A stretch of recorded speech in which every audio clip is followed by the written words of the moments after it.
பெற்று ஆண்டு விழாவிற்கு வருகை தந்து நல்லதொரு ஆசியுரை வழங்கவிருக்கும் நமது பாசமிகு பங்கு தந்தை ஜோசப் வெலிங்டன் அவர்களே மற்றும் வாழ்த்துரை வழங்கவிருக்கும் சிஸ்டர் சலோமி அவர்களே, சிறப்பு விருந்தினராக கலந்திருக்கும் அருட்சகோதரிகளே, முன்னாள் இந்நாள் அன்பிய ஒருங்கிணைய நிர்வாகிகளே, எம் அன்பிய இறை மக்கள் அனைவரையும் வாழ்த்தி வரவேற்று இவ்வறிக்கையை சமர்ப்பிப்பதில் மட்டற்ற மகிழ்ச்சி அடைகிறேன். மிகவும் தோய்வடைந்த நிலையில் காணப்பட்ட எமது அன்பியத்தை அருட்சகோதரி கிளாரா அவர்களின் வழிகாட்டுதலின்படி அன்பியம் சிறப்பாக செயல்பட்டு வந்தது. அன்பிய தலைவராக திருமதி ஜே சஜிதா, துணைத் தலைவராக திருமதி சாந்தா குமாரி, செயலராக திருமதி ஷிபில் ராணி, துணை செயலராக திருமதி மேரி கீதா, பொருளராக திருமதி ஷிஜி, அன்பிய வழிகாட்டியாக அருட்சகோதரி ஜெரோமி, நிர்வாகிகளாக தேர்வு செய்யப்பட்டு சிறப்பாக செயல்பட்டு வருகிறார்கள். ஆண்டு திட்டம் போட்டு அன்பிய கூட்டம் சிறப்பாக செயல்பட்டு வருகிறது. ஒவ்வொரு வாரமும் ஞாயிற்றுக்கிழமை மாலை 5 மணி முதல் 6:30 மணி வரை அன்பிய கூட்டம் நடைபெறும்.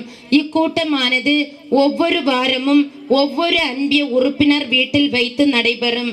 சிறப்பு செயல்பாடுகள் 13-12-2023 மற்றும் 8-12-2024 நடைபெற்ற கிறிஸ்துமஸ் பஜனையில் அன்பிய மக்களாக இணைந்து பஜனை பாடியது சிறப்பாக இருந்தது.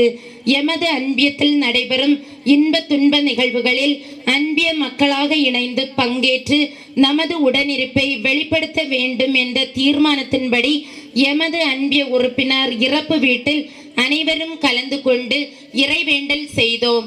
14/1/2024 மற்றும் 14/1/2025 அன்று அன்பிய மக்கள் சேர்ந்து பொங்கல் வைத்து மகிழ்ந்தோம். 27/2/2024 மற்றும் 23/3/2025 அன்று தவக்கால திருப்பயணமாக 7 ஆலயங்களுக்கு சென்று இயேசுவின் பாடுகளை தியானித்தோம். 29/3/2024 அன்று எமது அன்பியத்தின் சிலுவை பாதை 8ஆம் நிலை நடைபெற்றது. அதன் பின் எமது அன்பியம் சார்பாக தேநீர் மற்றும் பிஸ்கட் எமது அன்பிய உறுப்பினர்களின் நன்கொடையிலிருந்து வழங்கப்பட்டது. 28/4/2024 அன்று ஞாயிறு திருப்பலி எம் அன்பிய மக்கள் இணைந்து சிறப்பித்தோம். அன்று புனித மார்க்கு பற்றி சிறப்புரை வாசித்தோம்.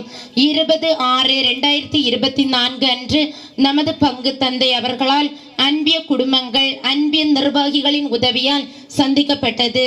1/10/2024 அன்று மாலை ஆலயத்தில் நடைபெற்ற ஜெபமாலை மற்றும் நற்கருணை ஆராதனையில் அன்பியமாக கலந்து கொண்டோம். எமது அன்பியம் சார்பாக நடைபெறும் அனைத்து போட்டிகளிலும் கலந்து கொண்டு எமது திறமையை வெளிப்படுத்தினோம். எமது அன்பியம் சார்பாக நோயுற்றவர் வீடுகளுக்கு சென்று இறைவேண்டல் செய்யும் சிறப்பு செயல்பாடுகள் எமது அன்பில் நடைபெற்று வருகின்றன. மாதத்தின் ஒரு வெள்ளிக்கிழமையும் எமது அன்பியம் சார்பாக நோயுற்றவர்கள் மற்றும் முதியவர்களுக்கு நற்கருணை வழங்குதல் எமது பங்கு தந்தை மூலமாக சிறப்பாக நடைபெற்று வருகிறது. எமது அன்பியத்தின் சிறப்பு செயல்பாடுகள் ஒவ்வொன்றையும் உடனடியாக அறிந்து கொள்ள மார்க்கு அன்பியம் என்ற வாட்ஸ்அப் குரூப் செயல்பட்டு வருகிறது.